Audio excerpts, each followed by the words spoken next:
네, 파주중앙교회 성도 여러분 안녕하십니까? 설 명절을 잘 보내시고 오셨습니까?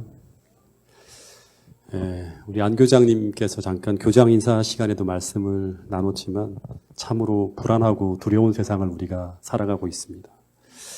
그러나 우리에게 하나님 아버지가 계시고 오늘도 그분께서 우리를 사랑하사 우리를 눈동자같이 돌보시고 보호하신다는 이 사실로 인하여 우리 모두가 하나님께 감사와 또 우리 경배와 찬양을 하나님께 드릴 수 있기를 바라겠습니다.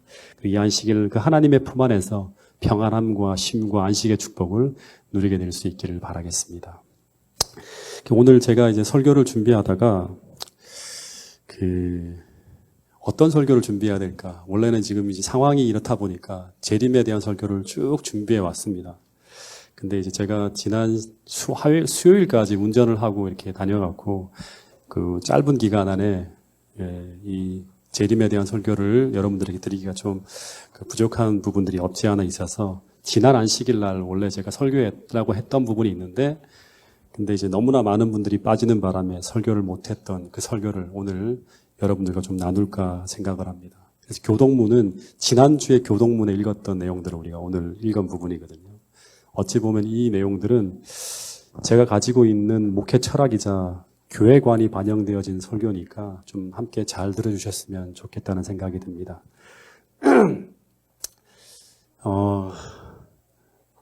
이런 나라가 있다고 합니다. 대통령이 힌두교예요. 대통령은 힌두교고 그리고 부통령은 모슬렘교예요. 그러니까 완전 종교 갈등이 벌어질 수 있겠죠. 근데 총리는 또 어떤 총리인가 하면 시크교도예요. 그리고 16개의 공식 언어를 사용해요. 그러니까 뭐 관공서에 가면 이 언어가 16개로 이렇게 쭉 나오는 거예요. 한 공문이.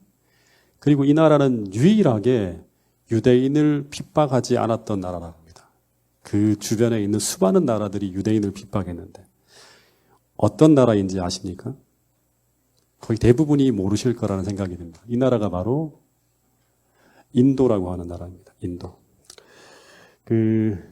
예일대학교의 법대 교수인 에이미 추아라는 사람이 있는데 이 사람이 이제 한 권의 책을 냈어요. 이 책이 굉장히 베스트셀러로 올라간 책인데 이 책의 제목이 제국의 미래라는 책이에요.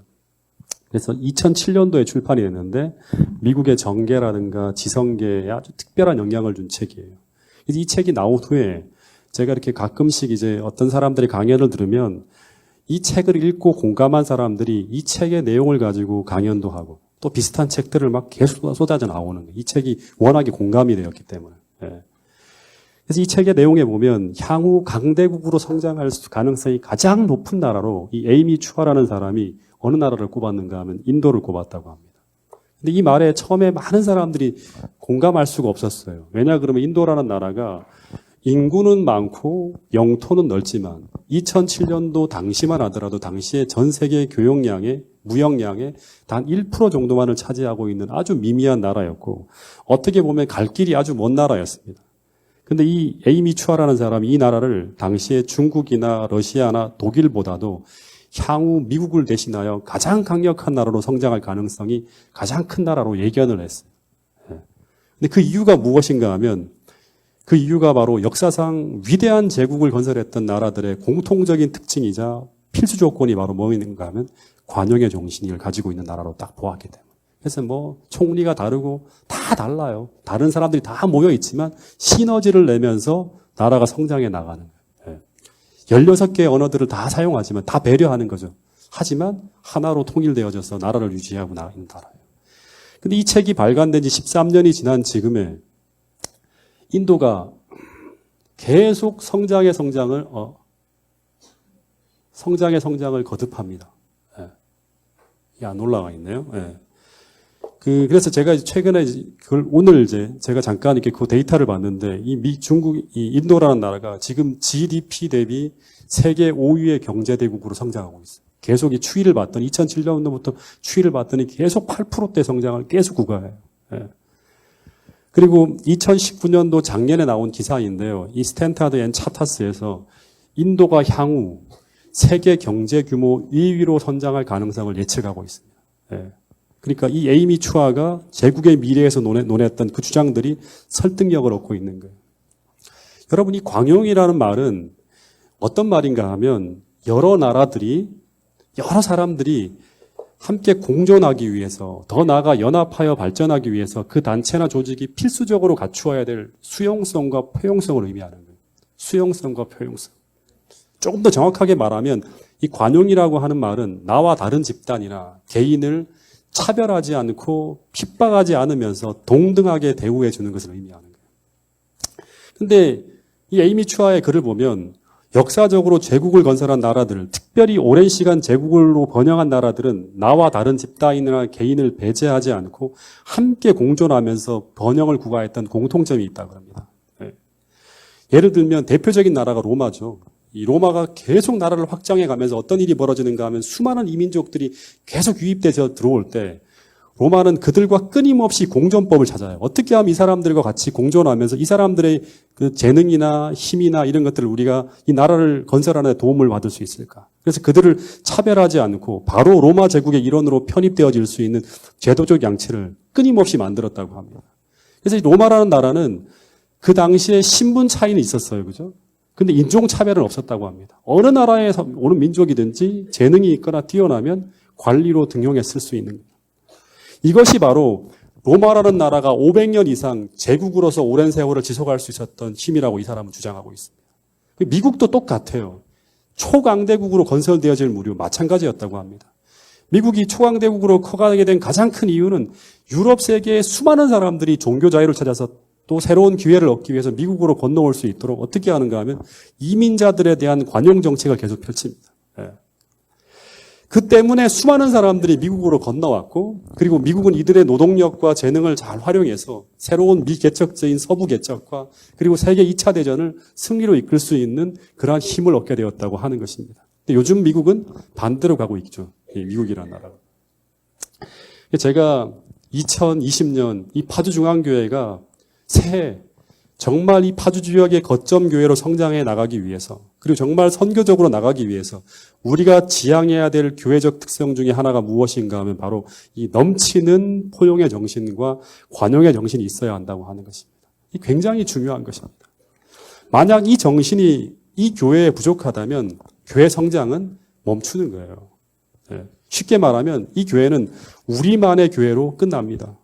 침례는 줄 수 있고 방문자는 늘어날 수 있지만 침례자나 새로운 동역자들이 이 교회에서 뿌리를 내리고 정착하는 데는 어려움이 있을 수 있다고 하는 것입니다. 여러분, 사복음서를 보면 당시에 수많은 사람들이 주님께로 쫙 몰려왔잖아요. 그죠? 근데 그 사람들이 어떤 사람들인가 하면 복음서에 보면 전부 다 각계각층의 다양한 계급의 사람들이었다고 하는 거예요. 다시 말하면 배운 사람과 배우지 못한 사람, 다 기독교 내에 있는 거예요. 돈과 권력을 가진 사람과 그렇지 않은 가난한 사람. 아리마대 요셉이나 니고데모도 있지만 베드로라든가 이런 사람들 다 같이 함께 있는 거예요. 그리고 더 심하게 말하면 심지어 로마에 저항하면서 과격한 독립운동을 했던 열심당원이라고 하는 셀롯당원이라고 하는 사람들이 있어요. 이 사람들도 예수님 속으로 들어와요.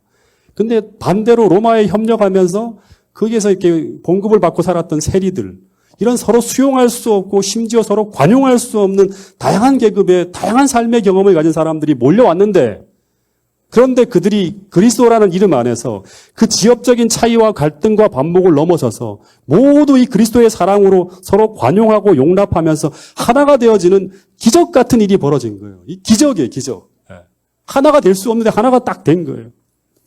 그리고 거기서 기독교라고 하는 교회가 탄생되어졌다고 하는 게 바로 성경의 이야기라고 하는 것입니다. 다시 말해서 세상에서는 도저히 하나가 될 수 없는 집단이 그리스도 안에서는 하나가 되는 곳, 그것이 바로 무엇인가 하면 교회라고 하는 거예요. 뿐만 아니라 그리스도 안에서 어부와 세리와 제사장과 관원과 율법사가 모두 신분 차이의 벽을 뛰어넘어서 선교를 위해서 누구나 재능을 발휘하면서 누구나 사역자와 지도자와 일꾼으로 인하며 활동할 수 있는 곳, 그것이 바로 교회였어요. 이 베드로가 어떻게 보면 배우지 못한 사람인데 지도자가 되어서 교회를 이끌잖아요. 거기 제사장이라든가 율법사들이 다 그 지도력 앞에 머리를 숙이고 따라가는 거예요. 그리고 더 나아가서 이제 초대교회가 더 위대한 교회로 나가기 위해서 한 발짝 더 큰 개혁의 발자국을 내딛는데 그것이 바로 뭔가 하면 당시 유대민족으로서만 형성되어져 있던 민족 종교에서 이제 땅끝까지 복음을 전하기 위해서 다시 말해 세계 종교로 나가기 위해서 또 하나의 장벽을 뛰어넘어야 돼요. 그런 시도를 하는 거예요. 그래야지만 주님의 이 사명을 감당할 수 있는 거예요. 그런 시도가 벌어지는데 그것이 바로 뭔가 하면 오랜 기간 철저하게 그들이 지켜왔던 선민 사상으로 대변되어지는 이 유대주의 문화라는 것을 포기하고 이제 이방 민족과 하나가 되는 길을 선택하려고 하는 시도를 합니다. 근데 유대인에게서 이 담이 무너진다고 하는 것은 정말 혁명 중에 혁명이 일어나는 것이었어요. 그것을 결정하였던 그 유명한 회의가 뭘까요? 그 유명한 회의가 뭐죠? 바로 여기 나와 있는 사도행전 15장에 나오는 예루살렘 총회입니다. 여러분, 당시 회의에서 어마어마한 결정이 이루어지는데 그것은 바로 뭔가 하면 할례를 비롯해서 1500년 동안 지켜오던 거예요. 유대 절기들, 유대 민족을 선민으로 구분했던 모든 관습들을 그리스도의 복음을 위해서 다 포기하겠다고 선언하는 거예요. 원래 기독교는 처음에는 유대인이 되고 난 다음에 그리스도인이 되어야 돼요. 할례를 해야지만 기독교인이 될 수 있는 거예요. 이런 어떤 제도가 있었어요. 근데 이거를 다 포기하겠다고 하는 것이 바로 뭔가 하면 사도행전 15장의 예루살렘 총회의 결정이었어요. 근데 이 회의의 결정이 얼마나 중요한 결정이었는가 하면 이 결정을 통해서 드디어 기독교가 세계 종교로 나가는 길이 열리게 됩니다. 그래서 이 기원 후 45년에 열린 이 예루살렘 총회는 기독교를 세계 종교로 변화시키는 혁명적인 한 걸음이었다고 하는 것입니다. 근데 이 예루살렘 총회의 핵심 정신이 바로 뭔가 하면 학자들은 말하기를 포용과 관용과 수용의 정신이라고 하는 거예요. 이 결정은 오랜 세월 철저하게 유대 선민 사상 속에 젖어서 이방인과 분리주의를 선택하면서 담을 쌓아왔던 이 유대인들로 하여금 이방인들을 포용하고 수용하며 진정으로 그리스도 안에서 한 형제로 받아들이는 선택을 하게 하는 거예요. 이 한 걸음으로 말미암아 비로소 수천 년 동안 이루어질 수 없었던 그 일, 그리스도 안에서 유대인이나 헬라인이나 로마인이나 그 어떤 이질적인 장벽 속에 도저히 하나가 될 수 없었던 무리들을 다 그리스도 안에서 한 형제로 관용하고 포용하고 수용할 수 있는 곳이 되게 하는 거예요. 여러분, 교회는 바로 이런 곳입니다. 그래서 바울이 이런 얘기를 하는 거예요. 이 말씀을 같이 한번 읽어보겠습니다. 안 나오네요. 빠졌가 봐요. 갈라디아 3장 28절 말씀을 같이 한번 펴보겠습니다.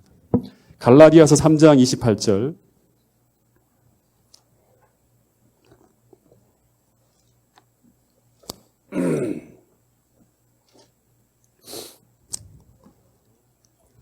같이 읽어보겠습니다. 시작.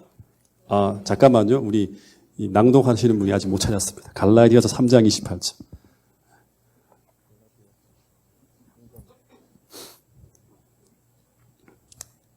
자, 읽어보겠습니다. 시작.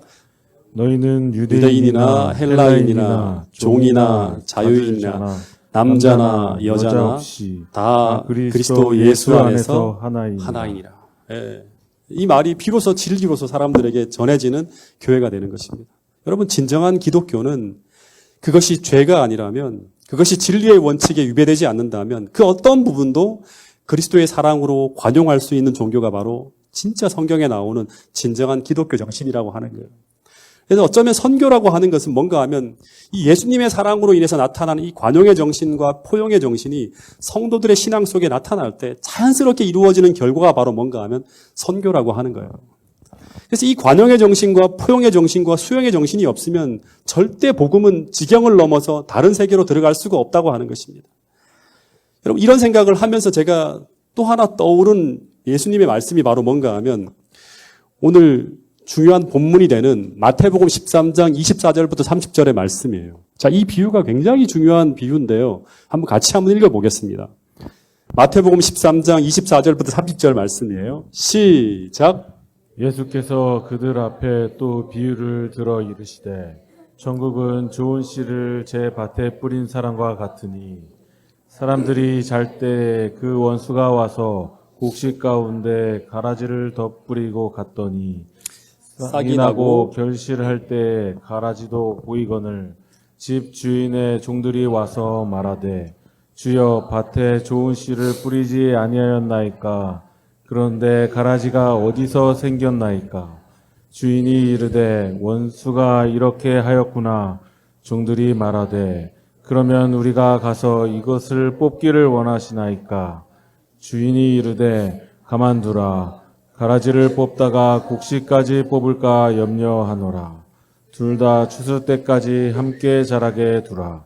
추수 때 내가 추수꾼들에게 말하기를 가라지는 먼저 거두어 불사르게 단으로 묶고 곡식은 모아 내 곡간에 넣으라 하리라. 예.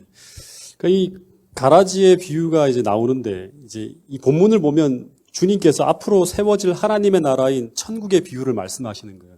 그러니까 이제 어떻게 보면 교회가 형성되어지는 과정 속에서 벌어지는 일들을 말하는 거예요. 은혜의 왕국이 교회잖아요. 그죠? 교회 속에서 신자들이 모여들면 세워지는데 영광으로 가기 전에 교회 상황들을 이렇게 쭉 말씀을 하시는데 천국은 어떻게 보면 이 죄악 속에 세워질 하나님의 나라, 교회 모습이라고 할 수 있는데 근데 주님은 그 교회가 주님이 오시기 전까지 이런 모습으로 진행되어질 것이라고 이야기하고 있는 거예요. 주님의 교회가.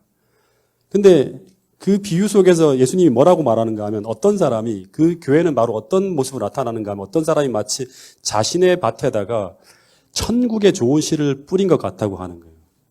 근데 본문에 보면 그 사람이 잘 때 원수가 와서 그 농원에 가라지를 덧뿌리고 간 것과 같다고 이야기합니다. 그래서 교회 안에는 언제나 알곡처럼 보이는 존재와 가라지처럼 보이는 존재가 공존하는 것처럼 보이는 곳이 바로 교회라고 하는 거예요.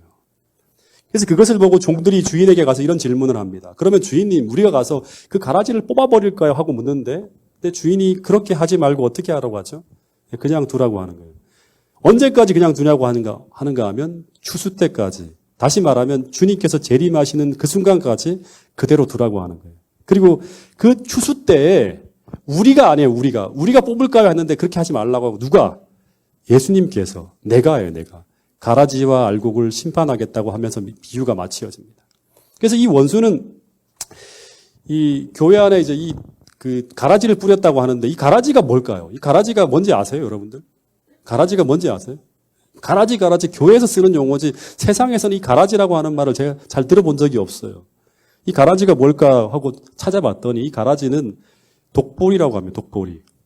그래서 이 가라지에는 이 테무렌이라고 하는 곰팡이균이 기생해서 이 독보리 열매를 먹으면 사람들이 구토하고 설사하는 거예요. 먹으면 안 돼요. 예, 예. 독이 있는 보리예요. 그래서 추수 때 농부들은 철저하게 이 가라지를 골라낸다고 합니다. 예, 팔레스타인에서는. 근데 비유에 보면 원수가 한밤중에 주인 몰래 이 밭에다가 독보리 씨앗을 뿌리고 간 것으로 나오는데 실제 당시 사회에서도 서로 사이가 좋지 않은 사람들끼리 비유에 나오는 것처럼 한밤중에 원수가 밭에 몰래 들어가서 독보리 씨앗을 뿌리는 것처럼 뿌리는 경우가 있대요. 그래서 이것에 대한 처벌 규정까지 당시의 법전을 연구해보면 있대요. 이렇게 독보리를 뿌리고 간 사람들 어떻게 처벌하겠다고. 그래서 비유에 나오는 이 원수도 이 독보리 씨앗을 하나님의 밭에다 뿌려 놓았다고 하는 거죠. 이 원수는 누구죠? 원수는 물론 하나님의 농원을 망치려고 하는 누구죠? 사단이겠죠. 예. 종들이 주인에게 말하기를 우리가 이 가라지 뽑기를 원하십니까? 하고 묻습니다. 근데 주인이 말하기를 얼른 그렇게 하라고 하지 않고 뭐라고 말하는가 하면 그냥 가만히 두라고 하는 거예요. 왜 그런가? 왜 그렇게 해야 되는가 하면 이 가라지를 뽑다가 뭐까지? 곡식까지 뽑힐까 염려가 되기 때문이라고 하는 거예요. 실제 이 가라지와 밀은요, 가라지와 밀이라 이런 거는 같이 한밭에 나기 때문에 거의 구분이 안 된다고 합니다. 언제까지 구분이 안 되는가 하면 추수 때까지. 추수 때가 되면 이렇게 이제 이 열매들이 다른 모양으로 나타나기 때문에 구분이 되지. 그 전에는 잘 뽑을 분간이 안 된다고 합니다. 그래서 열매가 맺히기 전까지는 무엇이 곡식인지, 무엇이 가라지인지 잘 알 수가 없다고 하는 것이 비유의 핵심이에요.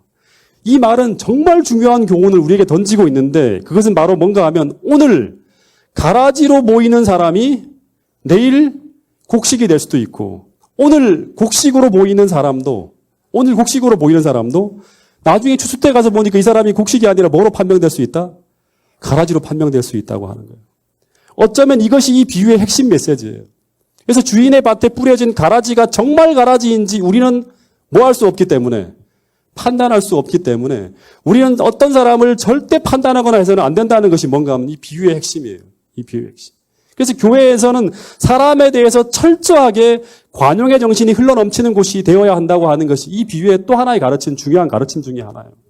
실물교훈을 읽어보면 이 비유에 대해서 실물교훈에서 그 이야기하기를 이 비유의 핵심은 추수 때가 되기 전에 우리 인간들이 곡식과 가라지를 함부로 구별하면서 스스로 뽑으려 해서는 안 된다는 것이 이 교훈의 핵심으로서 우리에게 들려주고 있습니다.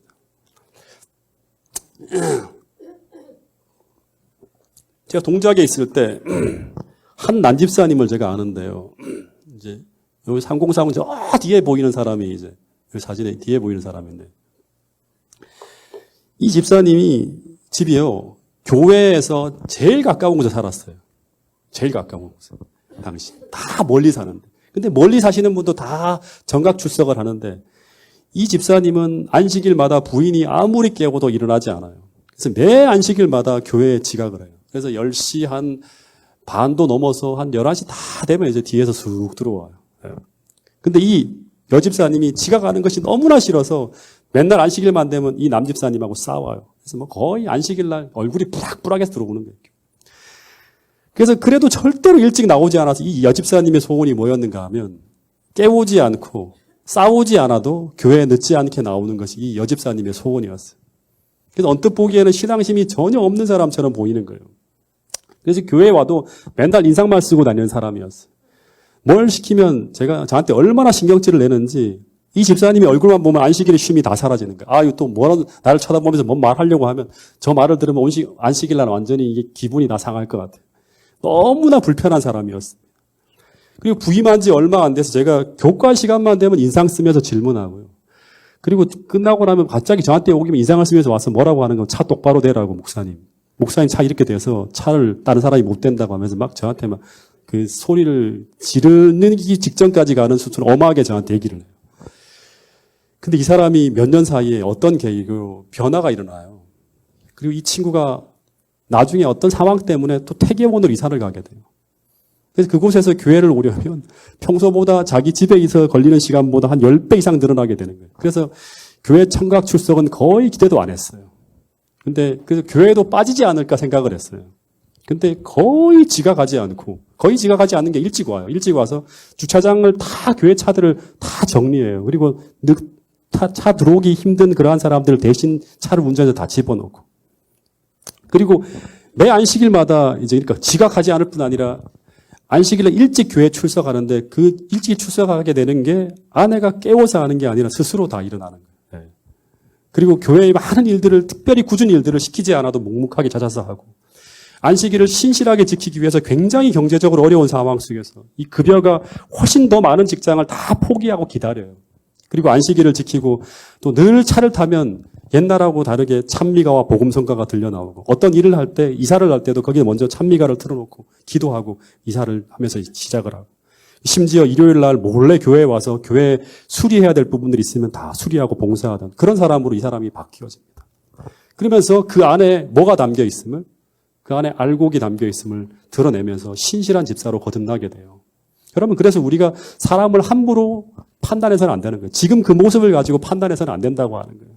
근데 주님이 그토록 하지 말라고 말씀하신 일, 곧 곡식과 가라지를 우리가 판단하고 그리고 그것을 뽑으려고 하는 일이 계속되고 있다고 하는 거예요. 사람들을 계속 판단하면서.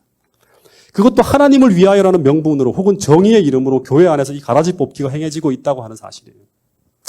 여러분 예수님 당시를 잠깐 살펴보면 당시 이스라엘 사회에서 누구나 가라지로 보이는 사람들이 있었어요. 모든 세상 사람들이 다 저 사람은 가라지라고 하는 사람이 있었어요. 그 사람들이 누구인가 하면 바로 로마에 부역하고 그리고 정해준 세보다 더 늑증하면서 가난한 사람들을 착취하여 치부하는 사람들. 다시 말해서 당시 누구에게나 그 사회에서 뽑혀져야 될 가라지 1순위가 바로 누구죠? 바로 세리였어요. 세리. 그래서 당시 이 셀로니이라고 하는 사람들, 열심당원이라고 하는데 이 사람들은요. 동족 중에서 이런 가라지들을 자체적으로 심판하고 뽑아버리는 일을 했는데 그래서 그들은 그 가슴에다 뭐를 품고 다니는가 하면 시칼이라고 하는 시퍼런 칼 있잖아요. 그걸 이제 품고 다녀요. 그러면서 그 가라지들을 정의 이름으로 처단하는 일을 했어요. 오늘날로 말하면 독립투사들 같은 사람들이죠. 예.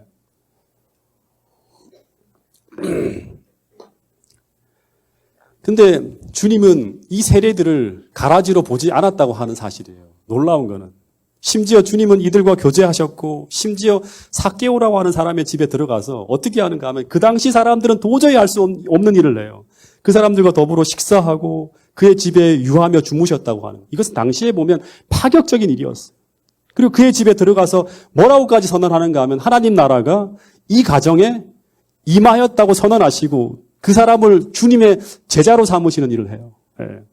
그리고 심지어 당시에 세리였던 마태는 하나님 나라의 핵심 중의 핵심인 뭐로 들어오는가 하면 12제자 중에 하나로 세우는 일까지 하는 거예요. 이것은 당시 사람들에게는요 혁명적인 일이었어요. 예. 도저히 그렇게 해서는 안 되는 일을 하는 거예요. 예.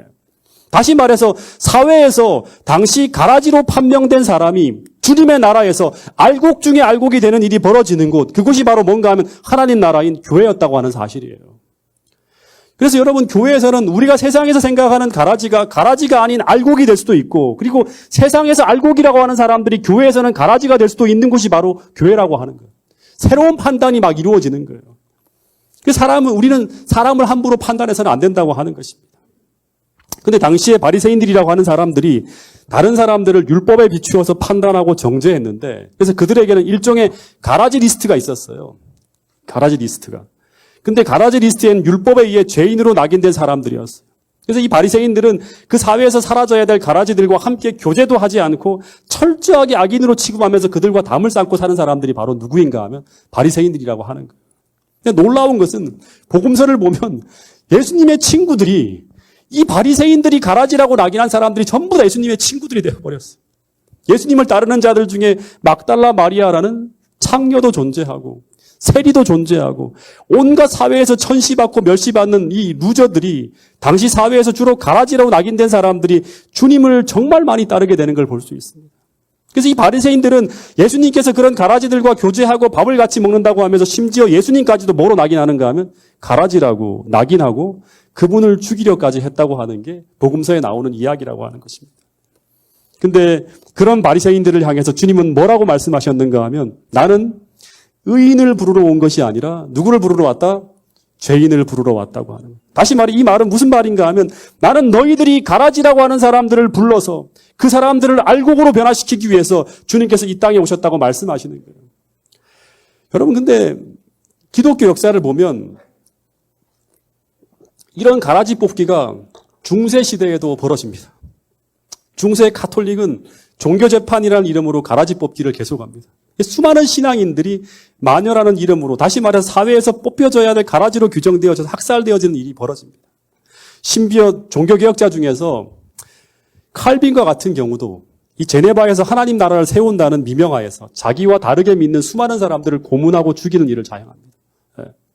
심지어 그는 자신의 동료조차도 신학적 의견이 다르다는 나와 같은 방향으로 가지 않는다는 이유로 죽여요.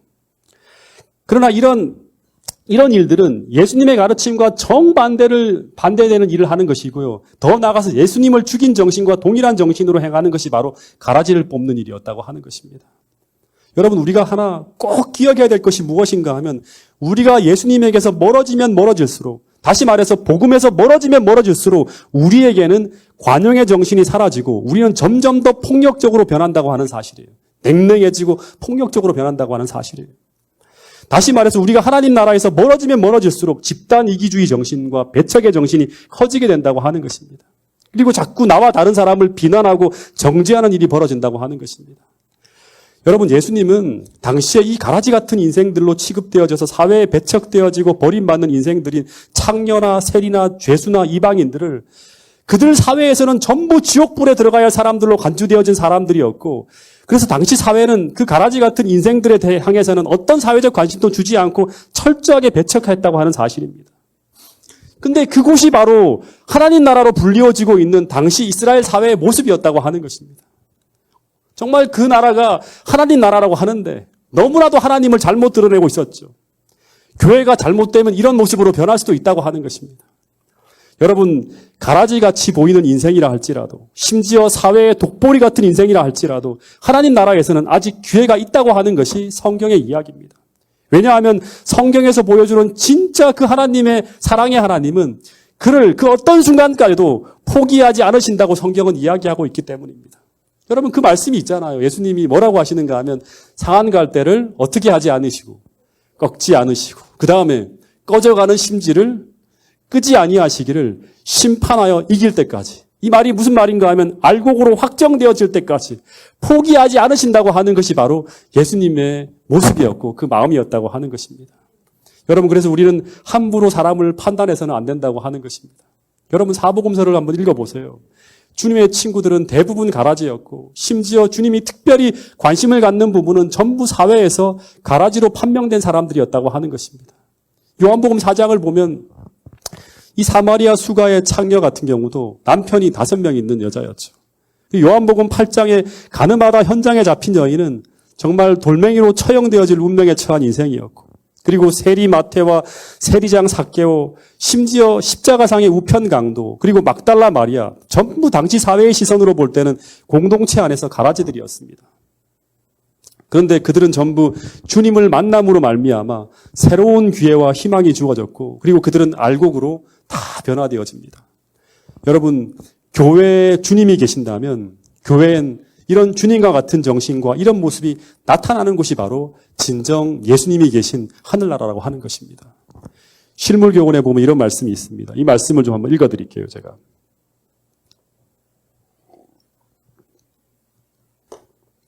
초대교회는 어떠했는가? 아나니아와 삽비라와 같은 이들도 그리스도의 제자였으며 마술사 시몬도 침례를 받았다. 바울을 버린 데마도 한 신자로 여겨졌다. 가롯 유다도 사도 중에 한 사람으로 계수되었다. 구주께서는 단 한 영혼도 잃어버리기를 원치 아니하신다. 예수께서 유다를 취급하신 경험이 우리로 하여금 그분이 패역한 인간에 대하여 얼마나 오래 참으시는지를 알게 하기 위하여 기록되었다. 그는 우리에게 당신이 참으신 것처럼 참으라고 부탁하신다. 그분은 세상 끝날까지 거짓 형제들이 교회 안에 있을 것이라고 말씀하셨다. 그러나 이러한 그리스도의 경고의 말씀에도 불구하고 많은 사람들이 가라지를 뽑으려고 애쓴다. 악인이라고 생각되어지는 사람을 벌하기 위하여 교회는 세상 나라의 권력을 의존해 왔다.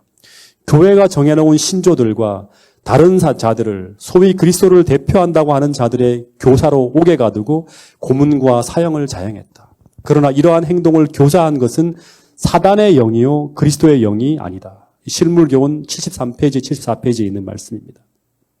다시 말해서 가라지를 뽑는 일을 하게 하는 것은 그리스도의 영이 아니라 사단의 영이요 그리스도의 영이 아니라고 합니다. 이 가라지와 알곡을 판단하는 것은 우리가 할 일이 아니요 누가 해야 될 일이다. 성경에서 분명히 하나님이 하셔야 될 일이라고 하는 것입니다. 주님은 마지막까지 뽑지 말고 그대로 두라고 하셨는데, 근데 그대로 두라고 하신 말은 그대로 방치하라는 말일까요? 이 사람들을 그냥 그대로 방치하라는 말일까요?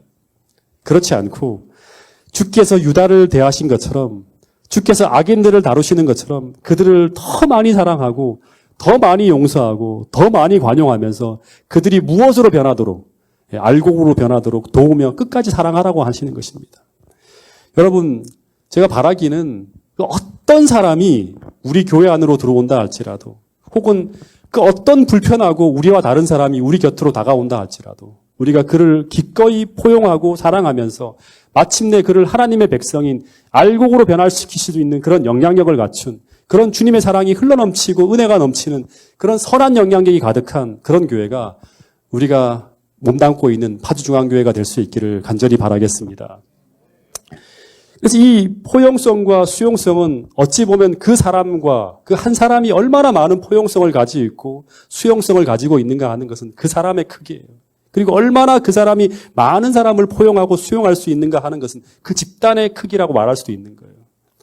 그래서 주님은 우리가 그리스도의 참 제자라고 하는 증거는 바로 교회라는 간판이 아니라 무엇인가 하면 요한복음 13장 34절부터 35절의 말씀을 보면 이런 사랑이 너희들 안에 있는가 없는가 하는 거예요. 주님께서 사랑하신 것 같은 그런 사랑이 그 공동체 안에 있는가 없는가를 통해서 그 안에 있는 사람들이 정말 그리스도의 제자가 있는지 아닌지를 주님께서는 판단하신다고 하는 거예요.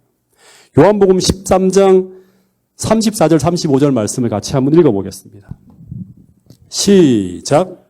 내가 너희를 사랑한 것 같이 너희도 서로 사랑하라. 너희가 서로 사랑하면 이로써 모든 사람이 너희가 내 제자인 줄을 알리라. 내가 너희를 사랑한 것 같이, 상한 갈대를 꺾지 아니하시고 꺼져가는 심지를 끄지 아니하시기를 그들이 알곡이 될 때까지 주님께서 붙드신 것처럼 내가 너희를 사랑한 것이 너희도 서로 사랑하라. 너희가 서로 사랑하면 이로써 모든 사람이 너희가 진짜 내 제자인 줄 알게 되리라고 하는 거예요. 주님께서 우리를 용납하시고 사랑하신 그런 사랑으로, 그런 관용으로 타인을 사랑할 때, 그 사랑이 나타날 때 주님은 우리가 그리스도의 참 제자라는 증표를 가지고 있다고 주님께서는 말하신다고 하는 것입니다.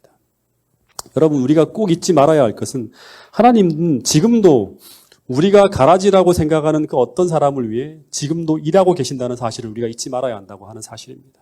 그리고 새롭게 된 그를 통해서 또 다른 사람을 세우고자 하는 것이 하나님의 뜻이라고 하는 거예요. 여러분, 그래서 오늘부터 오늘 우리 모든 주변에 어떤 사람들이 있는지를 한번 찾아보세요. 혹시나 교회를 떠나서 믿음에서 쓰러지고 넘어진 사람들이 있는지, 혹은 아직 교회에 들어오기를 힘들어하면서 교회 주변을 서성이고 있는 분들이 있는지 다 한번 찾아보시기 바랍니다. 그리고 그들을 구원하기 위해서 함께 기도하고 노력하며 주님의 사랑으로 그들을 보듬기 위해서 최선을 다할 수 있는 저와 여러분들이 될 수 있기를 간절히 바라겠습니다.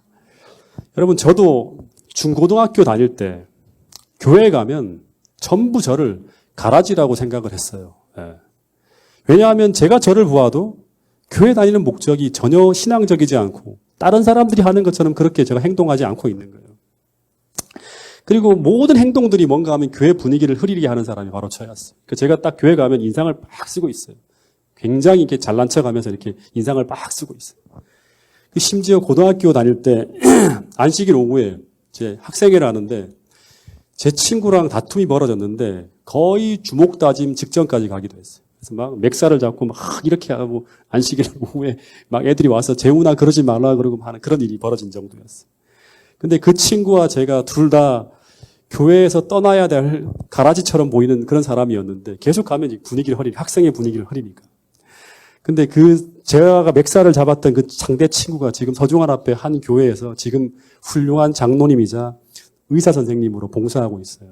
그리고 만약 제가 당시에 그 고향교회 성도였다면 당시에 교회 모든 분들은 저를 바라보면서 제 친구와 저를 바라보면서 저 친구들은 왜 교회를 다니고 있는지 모르겠다고 생각했을지 모르겠어요. 한 달에 한 번씩 그냥 왔다가 나가 왔다 갔다 하니까. 왜냐하면 맨날 그 친구들이 나중에 저를 만나서 하기를 이 큰 개구리래요. 둘 다.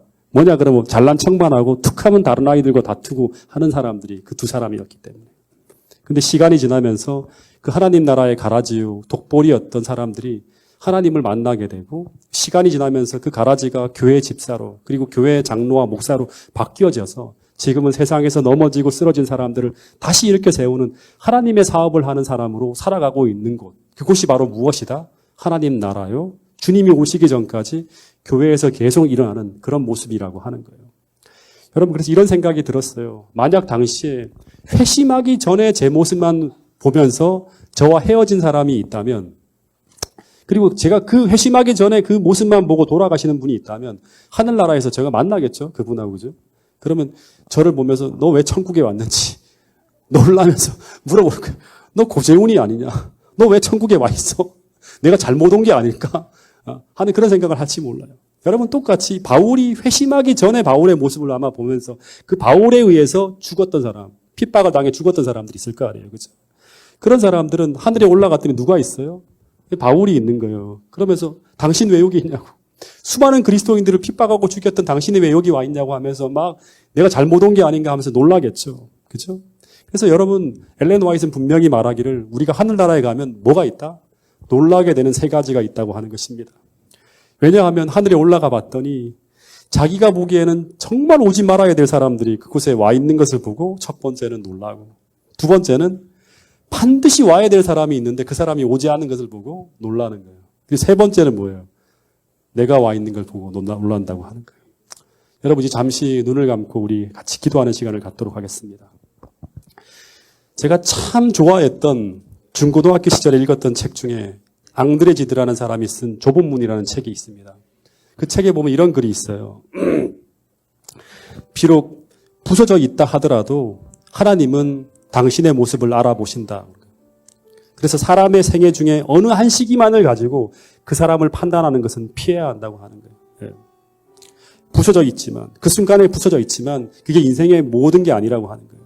다시 말해서 우리가 어떤 사람에 대해서 가라지라고 우리가 말하는 것은 그 사람의 인생의 전부가 아니라 전부 중에 어느 한 부분을 가지고 우리가 말하고 있는 것이라고 하는 것입니다. 다시 말해서 그 모습은 그 사람의 전부가 아니기에 그 모습이 고쳐지고 변화되어지면 전혀 다른 모습으로 우리는 그 사람을 만날 수 있다고 하는 것입니다. 그래서 하나님께서는 그 모습을 고치고 변화시켜서 원래 하나님이 그 사람에게서 나타나기를 바라는 그 모습으로 변화지게 되는데 하나님께서 그 일을 할 때 우리가 도와야 한다고 예수님은 말하고 있는 것입니다.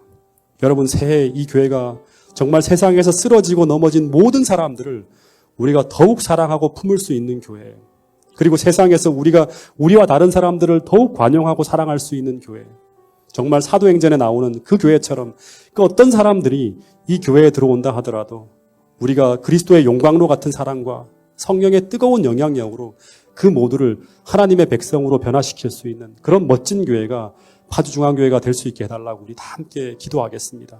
그리고 그런 사랑의 정신으로 살아가는 사람으로 나를 변화시켜달라고 간절히 기도하는 이 시간 될 수 있기를 바라겠습니다. 잠시 기도하는 시간을 갖도록 하겠습니다.